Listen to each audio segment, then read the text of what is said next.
Bienvenue dans ce journal dont voici les grandes articulations. À la une de l'actualité, la Coupe du monde de football se prépare en Guinée. Le ministre de la Jeunesse, le gouverneur de Conakry et l'UMS conjuguent les efforts. Des écrans géants seront installés à travers la capitale pour le bonheur de la jeunesse. Obtention de passeports biométriques, ils sont des centaines à envahir le ministère de la Sécurité, chose qui ne facilite pas le travail des agents. Notre confrère Mahamoudou Traoré a été inhumé cet après-midi au cimetière de Cameroun. Il est décédé des suites de maladie. Mesdames et messieurs, bonsoir, bienvenue dans ce journal. Le chef de l'État a inauguré lundi la station d'atterrissement du câble sous-marin de Kipé dans la commune de Ratoma, la large bande qui permet aux Guinéens d'avoir un niveau performant de connexion aux Antiques. C'est une des grandes actions que le professeur Alpha Condé a rendu réelle et effective, faisant ainsi de toute la Guinée un véritable chantier. Nous vous invitons à suivre ce commentaire de Yamoussa Sidibé. Faire de la Guinée une vitrine sous-régionale, c'est le défi herculéen que le chef de l'État, le président Alpha Condé, relève depuis 3 ans. Dans notre pays, les ressources minières et agricoles sont fabuleuses. C'est à ne pas comprendre que les Guinéens soient encore à ce niveau de développement. Il est vrai que les potentialités ne suffisent pas à réaliser le bien-être. Il faut une volonté politique. Il faut une gouvernance responsable. Il faut développer le souci de créer le bien-être du peuple. Comme le chante l'hirondelle en pays Soso, le sérieux n'est pas dans la parole. Et le professeur Alpha Condé n'est pas le plus grand tribun de son époque. Il n'écrit peut-être pas de poèmes, mais l'homme est un maçon toujours avec sa truelle pour construire les routes, bâtir des monuments, changer la Guinée. En 3 ans, le professeur Alpha Condé a lancé le plus grand chantier de la Guinée indépendante. Et sur le chantier, les ressources disponibles sont maigres, le temps court. Mais ambitieux et déterminé comme il est, le chef de l'État marche vers la réalisation du destin guinéen, être la locomotive de l'Afrique de l'Ouest.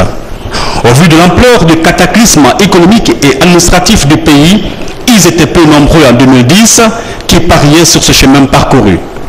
Aujourd'hui, les bas-fonds et les plaines du pays sont retournés, engraissés et rationnellement exploités. Depuis 2 ans, on ne parle plus de période de soudure en Guinée, que ce soit à l'orée de l'hivernage ou lorsque le ramadan s'annonce. Sur toutes les routes du pays, les machines vrombissent. Les routes, larges et épaisses, relient les communautés, désenclavent les greniers, redonnent aux usagers le plaisir de circuler. Le couronnement de cette ambition pour la Guinée prend la forme d'une montagne de fer, Simandou, la plus importante réserve de fer au monde.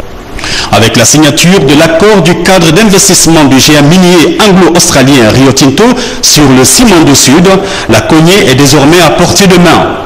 Selon les spécialistes internationaux, les 20 milliards de dollars annoncés dans la réalisation des infrastructures intégrées du projet Simandou vont quadrupler notre économie au bout de 10 ans.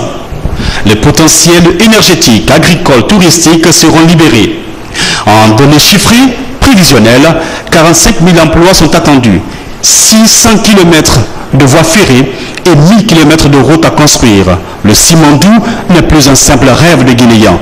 Il est une vision claire partagée avec des partenaires stratégiques de renommée mondiale. Les mois à venir, d'autres profits tout aussi importants sont à tirer du retrait et de l'attribution sur appel d'offres internationales des permis d'exploitation du Simandou Nord. Les richesses minières guinéennes vont enfin nourrir les Guinéens. Le pas de course est entamé. Le président Alpha Condé ne lésine pas sur les moyens. Des investissements lourds sont engagés afin de rétablir les fondamentaux et rattraper le retard malheureux dans les secteurs sensibles comme celui de l'eau, de l'électricité ou des télécommunications. Lundi déjà, il a relié le pays au réseau international de haut débit.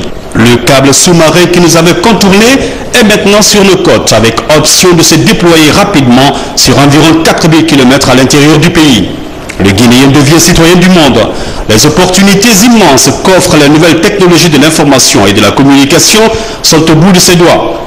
Ce pas de géant technologique que nous sommes en train de faire encensera la fierté d'être guinéen. Il a annoncé, le professeur a pris la truelle pour le réaliser. Le peuple devrait soutenir cette dynamique en maintenant la stabilité et la cohésion nationale. Et puis le Premier ministre a effectué un déplacement ce matin à l'Aya, dans la préfecture de Forêt-Caria. Mohamed Saïd Fofana était venu sensibiliser la population sur l'exploitation de la carrière de Katilaya par la société Piscini Guinée. Il a invité la population à la patience et à la chazesse. Notre reporter Adi Kamara reviendra sur cet élément dans nos prochaines éditions d'information. Poursuivant ces consultations avec les autorités du pays, la mission du Fonds monétaire international était à l'Assemblée nationale. Les échanges ont permis à la délégation du FMI de prendre connaissance du point de vue des députés sur l'évolution de la situation socio-politique et économique de la Guinée. Les résultats des consultations pourraient être soumis au conseil d'administration du FMI pour le prochain décaissement d'assistance du Fonds monétaire à la Guinée. François Lama. À l'Assemblée nationale, la mission monétaire internationale a eu des échanges avec les députés membres de la Commission des affaires économiques, financières et du plan. Les émissaires de l'institution financière ont voulu savoir ce que pensent les députés de l'Assemblée nationale de l'évolution sociopolitique et économique du pays sur les 6 derniers mois de l'année 2014. Il s'agissait justement pour eux de recueillir toutes les informations possibles, mais aussi de faire un briefing aux députés sur la situation actuelle du développement du pays dans le secteur de la réforme structurelle, la passation des marchés publics, la justice, l'amélioration du panier de la ménagère, mais aussi le cadre macroéconomique et l'assainissement du fichier de la fonction publique. Il est clair que 2013 a été une année assez difficile à cause de ralentissement dans le secteur minier, la situation politique. Nous espérons que la situation sera mieux en 2014. Dans l'ensemble, la Commission économique, financière et du plan estime que les efforts devraient être conjugués pour renforcer les acquis déjà existants. Sur le plan macroéconomique, sur le plan budgétaire, pour le plan monétaire, ça va. Nous avons donné tous les éléments. L'inflation aussi est en train de baisser puisque nous sommes maintenant à 10%. Les réserves internationales se situent à un bon niveau, c'est-à-dire 3 mois d'importation, ce qui est une très bonne norme.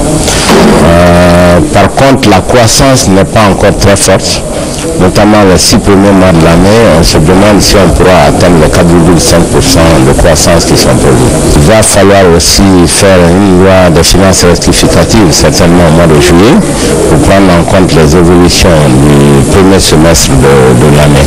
Les consultations se poursuivent également avec les cadres techniques des ministères du plan, de l'économie et des finances et ceux de la BCFG.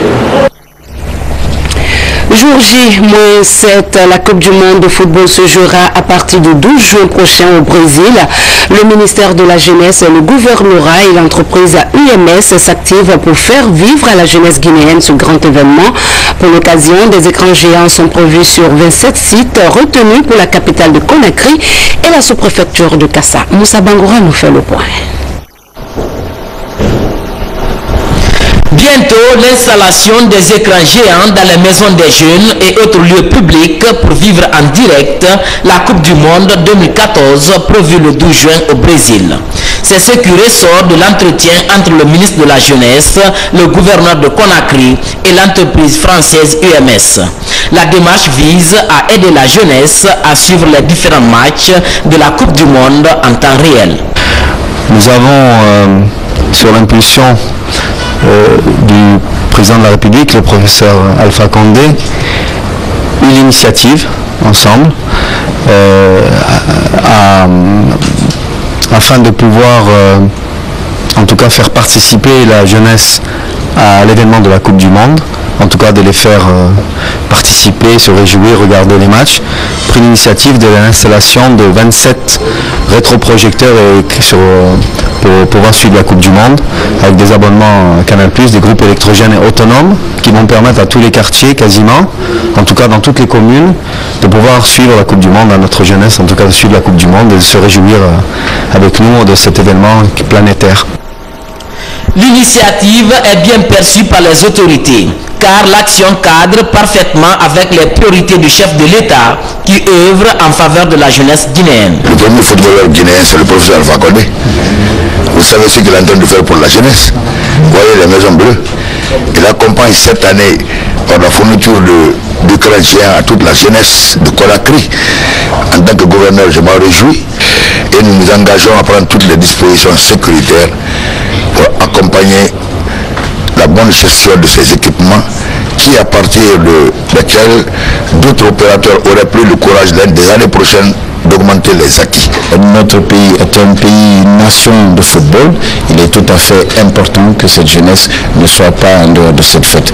Donc, au nom du président de la République, nous voudrions remercier UMS et nous encourageons les autres sociétés à rejoindre cette dynamique qui est en cours, parce qu'un pays se développe à travers un partenariat public-privé. 27 sites sont retenus par ce programme, parmi lesquels le gouvernorat de Conakry, les maisons des jeunes, les mairies et la sous-préfecture de Kassa. Un projet qui sera supervisé par l'administration et contrôle des grands projets. Dans le même panorama, demain, la Guinée va inaugurer sa maison du football à Conakry. Le siège de la Fédération guinéenne de football à Kaloum est réalisé dans le cadre du 2e et 3e projet Gold de la FIFA. Le comité olympique national, les clubs de football, les ligues régionales partenaires et sponsors sont invités à la cérémonie placée sous le haut patronage du chef de l'État.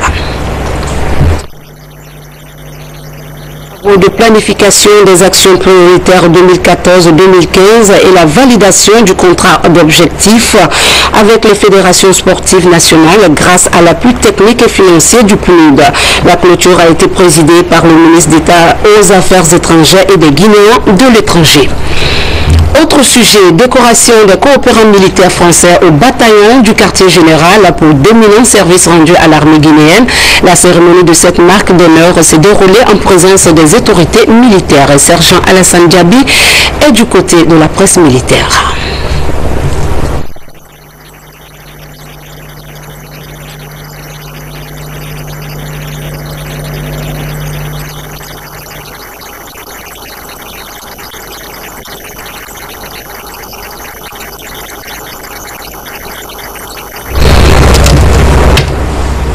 Voilà, nous revenons sur ce sujet, décoration des coopérants militaires français au bataillon du quartier général pour d'éminents services rendus à l'armée guinéenne. La cérémonie de cette marque d'honneur s'est déroulée en présence des autorités militaires. Sergent Alassane Diaby est notre correspondant de la presse militaire.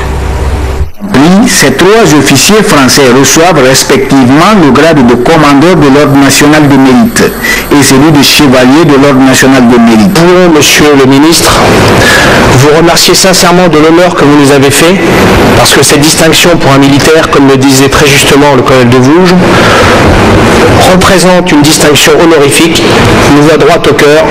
À l'occasion, le ministre délégué à la Défense nationale et le chef de la mission française de coopération de défense ont exprimé leur satisfaction vis-à-vis de cette coopération qui se consolide davantage. La remise de décoration qui vient de leur être faite témoigne de la profondeur des liens qui unissent les forces armées guinéennes et les forces armées françaises et témoigne bien évidemment avant tout de la reconnaissance que vous accordez à leur travail. Et je prends la parole pour vous traduire les sentiments de satisfaction des forces armées guinéennes pour l'effort inlassable que vous avez fourni durant votre séjour et plus particulièrement aux côtés des forces armées guinéennes. Pour colorer l'événement, un cocktail est offert par l'état-major général des armées aux partenaires français au mess des officiers du bataillon du quartier général. Dans le sillage des mouvements de soutien au président de la République à Conakry, les femmes battantes pour la réconciliation et la paix de Kaloum ont organisé ce matin un meeting d'information sur les actions du chef de l'État. C'était au mini-stade de Tombo. Objectif, réitérer leur engagement et plébisciter le professeur pour un second mandat en 2015. Khalidou Diallo nous signe ce reportage. Les femmes de Kaloum se mobilisent pour la réélection du professeur Alpha Condé, ainsi exprimé par le mouvement de soutien au président de la République pour ses œuvres de bâtisseur. Les femmes battantes de la commune de Kaloum réaffirment solennellement leur totale adhésion à votre projet de société. nous nous battrons sans embâche avec détermination à côté des autres associations de soutien pour la victoire du PRDG Arc-en-Ciel aux prochaines consultations. Satisfait de la mobilisation, le gouverneur de la ville de Conakry et le premier ministre réitèrent leur engagement à soutenir ces femmes dans leur combat. Aux femmes de la capitale, c'est de comprendre que la Guinée est en train de bouger.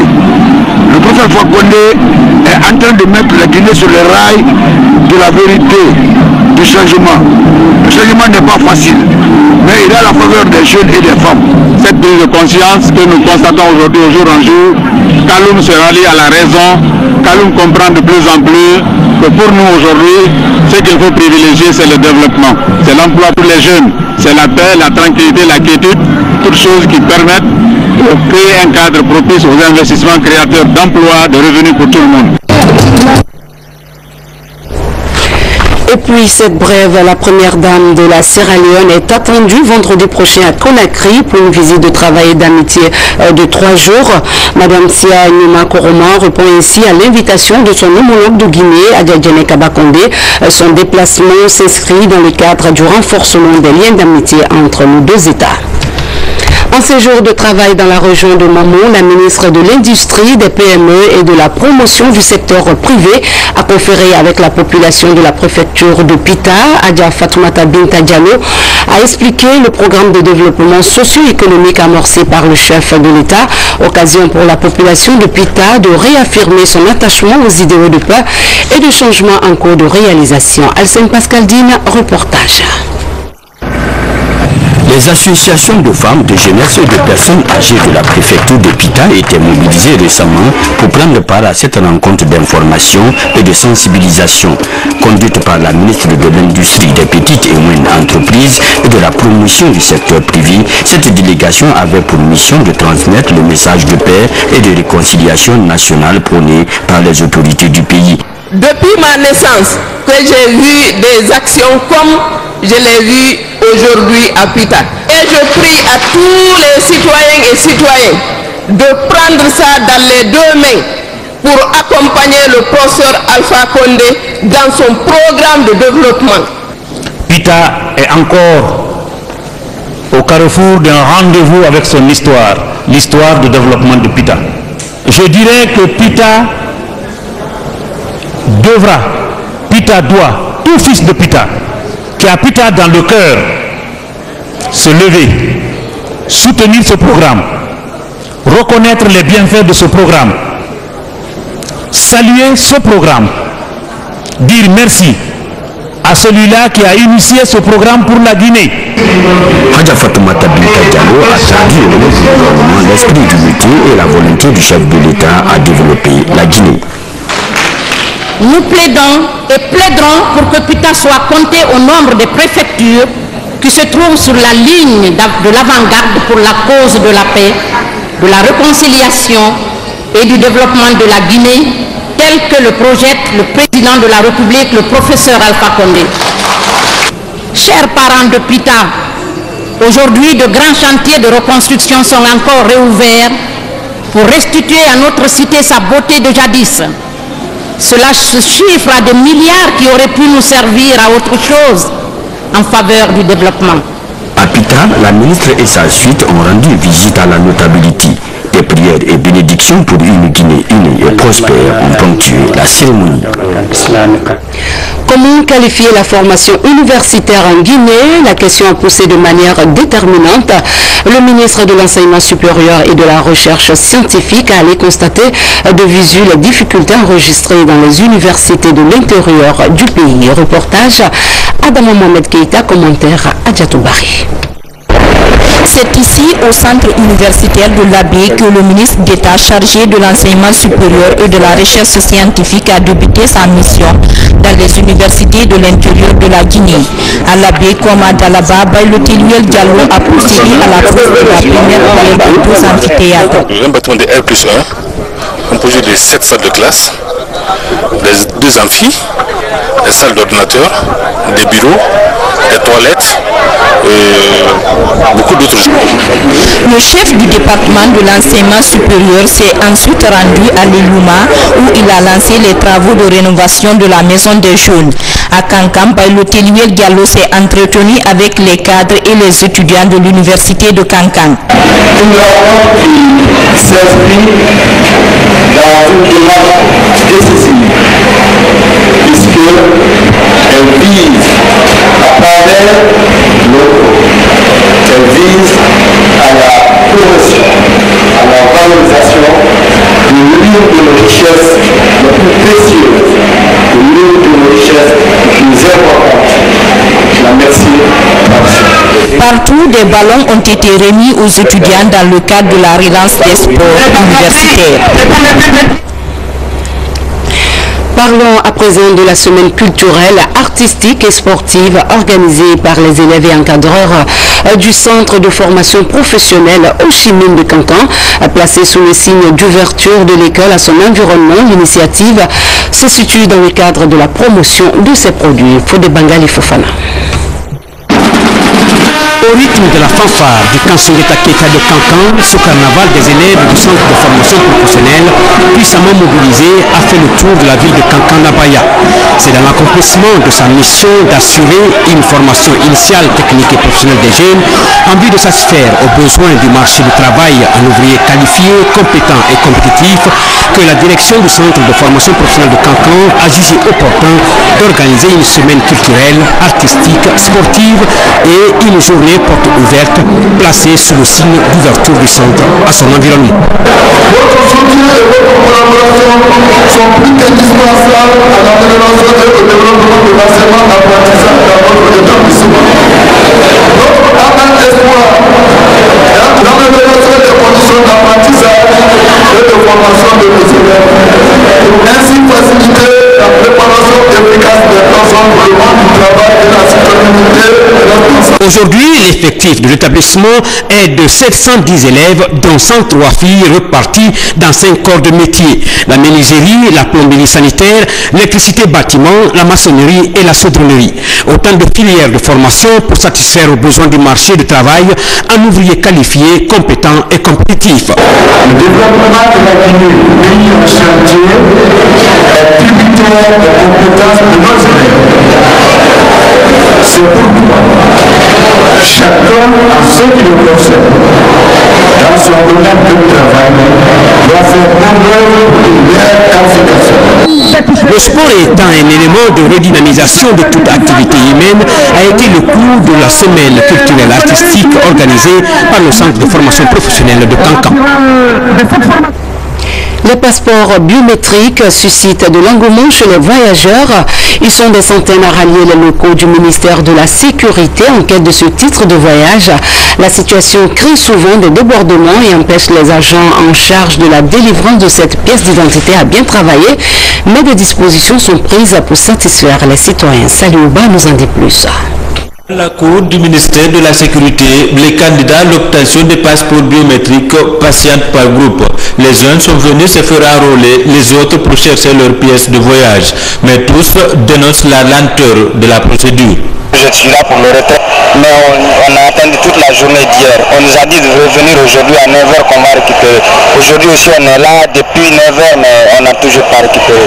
Je suis appelé aujourd'hui le 3 à 14h00. Mais je suis là à 14h00, je ne vois rien jusqu'à présent. J'ai fait la déposition, on fait la queue, on attend. Ou on va me dire encore demain, après-demain, il faut revenir. Face à ces longues files d'attente, la direction centrale de la police de l'air et de frontières a pris des mesures pour faciliter l'acquisition des passeports biométriques. À partir d'aujourd'hui, des rendez-vous vont être portés sur les reçus bancaires.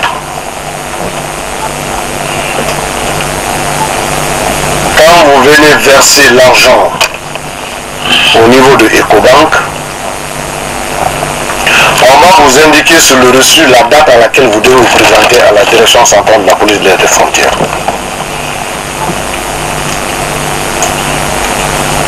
Nous sommes donc convenus avec la banque sur cette démarche. vous ne vous présenterez qu'à la date indiquée.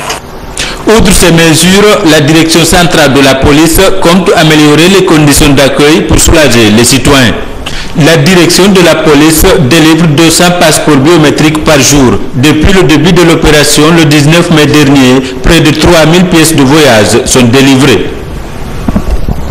Hors de nos frontières, la communauté guinéenne vivant en Espagne a échangé avec la mission diplomatique de notre pays en Espagne. La rencontre a permis de discuter des problèmes auxquels sont confrontés nos compatriotes, entre autres l'obtention des cartes consulaires et les passeports biométriques. Baba Kouyaté. L'obtention de passeports biométriques qui exige la présence physique du demandeur est devenue une préoccupation pour nos compatriotes vivant à l'étranger. La communauté guinéenne en Espagne rencontre la mission diplomatique de la Guinée pour discuter de la situation. Au cours des échanges, plusieurs questions ont été débattues, notamment l'obtention des cartes consulaires et des passeports biométriques. Pour les passeports biométriques, vraiment ça va poser beaucoup de problèmes. Premièrement, on est en période de crise. La plupart des Guinéens ne travaillent pas. Et ceux qui travaillent, non seulement ils n'ont pas le temps si ce n'est pas pendant les vacances, mais souvent ils ne peuvent pas se déplacer. Tout ça par manque de moyens. Alors, dire à un Guinéen d'aller jusque là-bas pour prendre un passeport biométrique, vraiment, c'est difficile pour nous. Des propositions ont été faites par les Guinéens d'Espagne. Il s'agit de l'envoi de l'équipe de confection de passeports biométriques dans les pays où la communauté guinéenne est fortement représentée. La mission diplomatique, après avoir donné d'utiles conseils à nos compatriotes sur le respect des lois du pays d'accueil, a rassuré les Guinéens d'Espagne de prendre des dispositions. Nous allons prendre attache avec le ministère de l'Intérieur à Conakry pour voir quels sont les éléments de réponse qu'on peut apporter à cette problématique. Pour ceux qui ont leur passeport déjà périmé, nous avons dit que ces passeports peuvent être prorogés si c'est le cas, mais ils restent en cours de validité jusqu'à l'obtention des nouveaux passeports qui sont mis en circulation. Malgré la crise qui frappe le royaume d'Espagne, plus de 8000 Guinéens y vivent. Ils sont à la recherche du bien-être social pour prendre en charge plusieurs familles en Guinée. La planète Terre représente l'île que nous partageons. Joignons nos efforts pour la protéger. C'est sous ce thème que l'humanité solennisera demain jeudi la journée de l'environnement. Occasion pour la ministre de l'Environnement, Adja Kadiatou Ndiaye, d'attirer l'attention de tous les acteurs dans la protection de la nature. Alia Kamara. 2014 est une année dédiée aux États insulaires en développement. Les questions sur le changement climatique, la protection des essences forestières et la valorisation des aires marines protégées sont actuellement au cœur des politiques de tous les États du monde. C'est dans ce contexte qu'intervient ce jeudi 5 juin la Journée internationale de l'environnement, une occasion pour la Guinée d'appeler tous les acteurs de l'environnement à des actions conjuguées pour protéger Dame Nature. L'objectif visé par cette journée est d'attirer l'attention de la communauté internationale sur l'importance de l'environnement, de susciter l'intérêt de la classe politique et le désir d'agir. Elle est mise à profit pour informer et sensibiliser les acteurs du développement que sont les citoyens afin qu'ils comprennent que leur participation active et effective à la gestion durable de l'environnement est essentielle. Ce message cadre avec le thème de cette année qui en appelle à la protection de la planète Terre. Côté autorité guinéenne, plusieurs décisions ont été prises, notamment la création d'une brigade verte pour renforcer les efforts de protection de la nature. La République de Guinée, avec l'appui des partenaires internationaux, est en train de mener des réformes courageuses, notamment la réforme du secteur de la sécurité où l'environnement représente un des secteurs prioritaires avec la création d'un corps paramilitaire des conservateurs de la nature désormais chargé de faire respecter la réglementation dans les aires protégées et dans le domaine forestier. D'autres décisions à noter dans la lettre de mission de la ministre de l'Environnement, des Eaux et Forêts vont bientôt être mises en application pour protéger la nature. Il était de la deuxième promotion des caméramans de la radio-télévision guinéenne. Il est décédé à l'âge de 63 ans de suite de maladie à l'hôpital Ignace Dine. Il s'agit de Happy qui signifie la joie. Mahamadou Traoré a regagné cet après-midi sa dernière demeure au cimetière de Cameroun. Nombreux étaient ses amis, parents et collaborateurs qui ont tenu à lui rendre un dernier hommage. Bernard Tonguino, Moussa Bangoura. Consternation, émotion et prière autour de la dépouille de Mahamadou Traoré, dit Happy. Parents, collaborateurs et autorités gouvernementales lui ont rendu hommage ce mercredi. Je voudrais d'abord profiter de vos micros pour traduire le sentiment de l'ensemble des travailleurs du département qui viennent de perdre l'un des collaborateurs les plus assidus, surtout ceux-là qui appartiennent à la première génération des caméramans de la RTG. Sur ce, je voudrais adresser les condoléances les plus sincères du département, de l'ensemble des membres du gouvernement et du président de la République, le professeur Alpha Condé. Ceux qui l'ont connu et côtoyé retiennent de lui un caméraman professionnel et dévoué. Nous étions ensemble à Boulbini. Il était dégourdi, courageux, disponible, prêt à affronter toutes les difficultés. Franchement, c'est une perte pour la RTG. Je remercie les gens de près de loin, je remercie la RTG. Ils ne nous ont jamais abandonnés. Je les remercie. Je prie pour le repos de mon père qui rentre dans le paradis. De la morgue de l'hôpital Ignace Dine, le cortège funèbre se dirige à la mosquée, puis au cimetière, pour l'ultime hommage avant l'inhumation. Happy a passé sa vie entre les avions et les véhicules pour des reportages. Son passe-temps favori était la lecture. Jovial, toujours souriant, Happy passait 90% de son temps à la RTG. Et les 10% étaient consacrés à sa famille qu'il chérissait. L'ensemble des travailleurs de la RTG vous prie, Créateur, d'accueillir Happy, notre compagnon de lutte, dans le paradis céleste. Après plus de 40 ans de service à la RTG, Mahamadou Traoré Happy repose désormais ici, au cimetière de Cameroun, et laisse derrière lui une veuve et 5 enfants. Suite à cette lourde perte qui vient de frapper la RTG, des messages de solidarité sont nombreux. Le dernier est celui envoyé par l'ambassadeur de Guinée en Italie, ancien rédacteur en chef, ancien ministre Mamadi Condé salue la mémoire d'un des plus grands preneurs d'images du continent. Happy laisse ainsi un grand vide. Que Dieu ait son âme, amen. Voilà qui met fin à cette édition. Merci de l'avoir suivi et passé une douce nuit en compagnie de nos programmes. Bonsoir à tous.